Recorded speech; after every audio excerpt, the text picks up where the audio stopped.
Hi అండి. తాటి రొట్టె అయితే వేస్తున్నానండి. దీనికోసం అయితే ముందుగా తాటికాయలను శుభ్రం చేసుకొని, తాటి పేస్ట్ అయితే తీసుకొని పక్కన పెట్టేసుకోవాలి. మొన్న చూపించాను కదండీ! గారెలు వేసినప్పుడు తాటికాయ పేస్ట్ తీయడం. ఇంక అందుకని ఇప్పుడు చూపించట్లేదు. దీనికోసం అయితే మనం ఏ గ్లాస్‌తో తాటి పేస్ట్ తీసుకుంటున్నామో, అదే గ్లాస్‌తో ఒక గ్లాసు బియ్యం రవ్వ అండి. అదే గ్లాస్‌తో ఒక గ్లాసు బెల్లము, తాటిగుజ్జు ఒక గ్లాసు వేసుకొని కలిపేసుకోవాలండి. మనం ఇందులో కొబ్బరి వేసుకుంటే బావుంటుంది. రొట్టె కమ్మగా ఉంటుందన్నమాట. అందుకని హాఫ్ గ్లాస్ అయితే కొబ్బరి వేసుకొని బాగా కలిపేసుకొని ఒక 2 అవర్స్ అయితే నానబెట్టుకోవాలండి.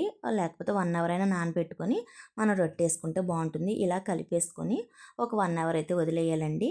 వదిలేసి మనమైతే ఆ రొట్టెకైతే ప్యాన్ పెట్టుకొని కొంచెం ఆయిల్ వేసుకొని ఈ పేస్ట్ అయితే ఇందులో వేసేసుకోవాలండి. మనం కుక్కర్లో కూడా వేసుకోవచ్చు చిన్న మంట పెట్టుకొని.